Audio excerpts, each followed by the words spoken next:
ബാബറി മസ്ജിദ് തകർക്കുന്നത് തടയാൻ കേന്ദ്ര സർക്കാർ സ്വീകരിക്കുന്ന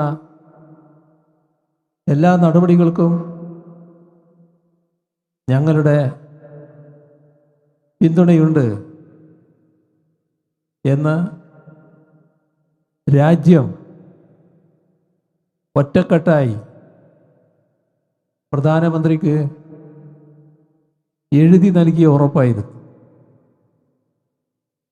പക്ഷേ ആ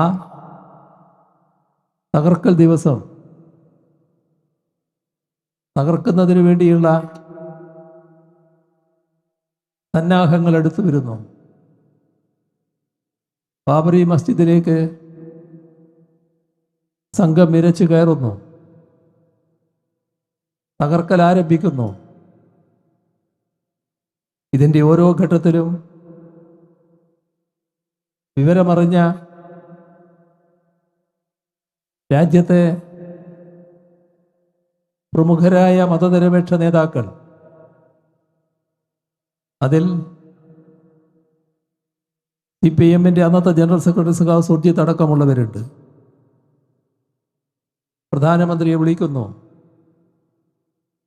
ആർക്കും പ്രധാനമന്ത്രിയെ കിട്ടുന്നില്ല. അദ്ദേഹം ഇപ്പം നമ്മുടെ ടെലിഫോണുകളിൽ പലപ്പോഴും നമ്മൾ കേൾക്കുന്ന പരിധിക്ക് പുറത്ത്, ഏതുവരെ പൂർണ്ണമായി ബാബറി മസ്ജിദ് തകർത്ത് കഴിയുന്നത് വരെ. അപ്പോൾ ബാബറി മസ്ജിദ് തകർത്തത് സംഘപരിവാർ കാണാനാണെങ്കിലും ആ ബാബറി മസ്ജിദ് തകർക്കുന്നതിന് നിസ്സംഗതയിലൂടെ എല്ലാ ഒത്താശയും ചെയ്തു കൊടുത്തത് കോൺഗ്രസ്സാണ്.